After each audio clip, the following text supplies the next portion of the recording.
So many people are losing money in real estate, not because they don't have the money, but because they did not ask the right question before investing. Before you pay for any land in Nigeria, please watch this video to the end. In this video, I'm going to show you 3 danger zones to avoid when looking for land. If you ignore this red flag, you could buy land that will be taken away from you in future, or buy land that you will never build on. Flood-prone areas are very bad. These are areas that look very okay during the dry season, but during rainy season, everywhere will be floody and look as if it's a river. There are some signs to look out for.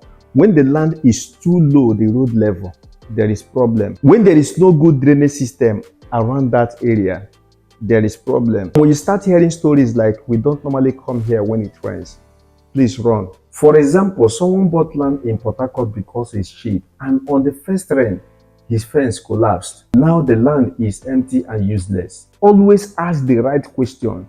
Has this place experienced flooding before? If possible, you can visit that place during the rainy season. Number 2, government acquisition zone. No matter how much you love the land you want to buy, at all costs, avoid government acquired zone, because your land can be taken away from you any moment without compensation. These are areas that the government have future projects like schools, hospital, road, or even unknown projects at the moment. Red flags to look out for: when the land is too cheap for that area, when there is no registered survey plan, and when there is no government approved layout, please run. Of course, I have seen people's building being demolished by the government because that building falls in the government acquired zone. More reasons why you should always request for the registered survey plan. I have thought about how important registered survey plan is while acquiring a property. You can check that on my previous video. And when you get the survey plan, please confirm it at the Ministry of Land.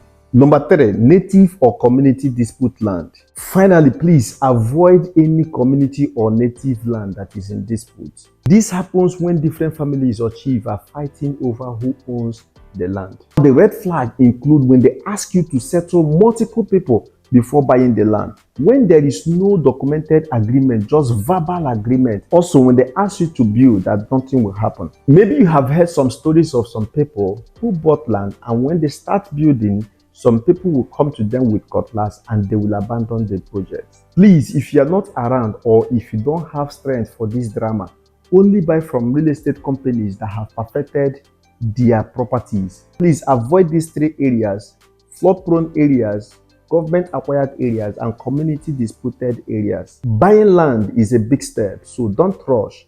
Ask the right question. Work with a trusted professional. My name is Okanwa Victor. If you need help finding a genuine and secure property, call the number showing on your screen to get started.